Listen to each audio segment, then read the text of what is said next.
Hello Internet! Gino, aka That Penguino, here again with another Deepish Look. This time I'm going to be taking a look at Digimon World for the PlayStation 1. And the reason why I'm going to be looking at this game is not just that I think it's quite good, also it's got a very unique structure that I haven't seen replicated in many other games. Digimon World, if you're not familiar with the Digimon cartoon that was out on... Oh, what is happening? Is my Digimon digivolving? Yes! Penguinmon evolve! What is it becoming? Get big. Okay. Well, if you're not familiar with the Digimon cartoon, it was a Saturday morning cartoon that... I think it was on Fox. Yeah, Frigimon. And it came out in the late 90s, early 2000s.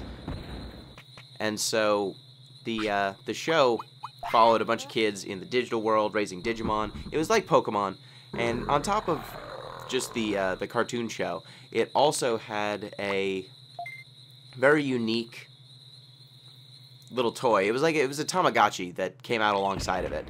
So basically, you had a cartoon and a tie-in Tamagotchi, except it wasn't a Tamagotchi. It was a Digimon.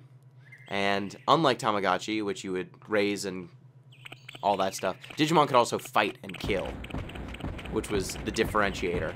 So this game came out alongside those toys in that cartoon, and as a result, it actually incorporates some of the Tamagotchi-ness of the Digimon property into the game. So you can praise your Digimon, like give you some praise, and their happiness will go up, and their discipline will go down. You can scold them and make their happiness go down and their discipline go up. A disciplined Digimon will obey you more often, but have a shorter lifespan. A happy Digimon, the opposite. Longer lifespan, disobeys you more. So you've got that. You've got, like you saw, your Digimon can sleep. They can evolve. You have to feed them when they get hungry. They have a variety of stats, like happiness, discipline, virus rating. If they have to go to the bathroom, you have to actually take them to the bathroom, so they don't just poop wherever they may stand. They have a bunch of stats: HP, MP, offense, defense, speed, and brains. It looks like my Digimon is a sleepy Digimon. And on top of that, they have a wide variety of abilities they can learn over the course of the game. And so you have to balance kind of this Tamagotchi, make your Digimon stronger and take care of them, and also balance that with fighting and their aging process. You saw that my Digimon evolved. That was not because I just hit like a particular level or hit a particular stat requirement. That influenced it, but in fact, it was really that my Digimon got to be a certain age and also met those stat requirements. So once they become a certain number of days old, they will evolve or die. And if they die, that's the end. Like, they die and become an egg, and you have to start all over again, which is completely different from the way games like Pokemon, really most modern games, function. They don't ever bust you down back to square one, but Digimon does it every couple of in-game days. And so that's what really makes this game stand out, on top of just adding the day-to-day care factor. Like, if you do a bad job caring for your Digimon, it will die early or become it'll evolve into a form that kind of sucks. So you have to do a good job raising it. But if you do a bad job, it can die for real. Like, if you lose 3 battles in this game, your Digimon dies and you just have to start again with a new Digimon. So it's a really unique structure with real consequences. Like, so many games nowadays have you constantly building up. Like Pokemon, you get to level 100, there's no more growth to be done, so you're done. Just because there is no more up to go for your Pokemon. There's no more levels, there's no more stats they can really get. Games like Diablo, there are entire subgenres where getting loot and making your numbers go higher is the entire goal. But in Digimon, you spend a lot of time trying to get your numbers higher and getting your Digimon stronger. But at a certain point, they're as good as they're going to get. And you need to really start progressing the story. Otherwise, your Digimon's just gonna die and you're gonna have a really strong Digimon that's not doing anything useful for you. So right now, I'm fighting this Kunimon, because the main thrust of the story of Digimon is to recruit Digimon to come to this town called File City. It seems that the Digimon of this island, File Island, have abandoned the city and kind of gone off on their own. And you need to convince them forcibly to return to the city and buy back in. So that Penguinmon, it's named. So by beating it, it's going to give me a pretty good item, and it's going to go back to the city. Hey, Penguinmon, what's up? This isn't good. What should I do? Come to the city and work off what you ate. Okay, I'll do that. Nice to meet you. Peace. And so you have to find all of these different Digimon and beat the crap out of them. At which point they say, okay, I'll go to the city. And they'll do things like open up shops and unlock different sections of the city that you don't have access to yet. I believe Penguinmon actually expands the area of the city a little bit. There we go. I just fed my Frigimon. And there's a day-night cycle that's going. There's a whole bunch of things you can only do at particular times of the day. Every day you can get free food at File City. There's a toilet, just in case my Frigimon had to go. Honestly, some of the Tamagotchi sort of stuff, like having to take it to the toilet, leads to very, very weird level design, where even in the middle of a dungeon there's a toilet, because your Digimon has to go to the toilet, and you have to do it.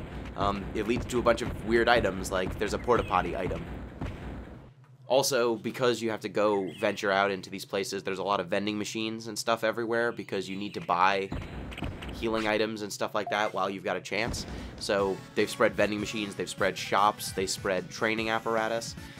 And so you end up with this game where you've got this central hub world of File City, and you're constantly kind of expanding how far you can venture safely as your Digimon get stronger and they gain new abilities, which is really unique, I think. There's not a lot of games that have gone with this kind of structure.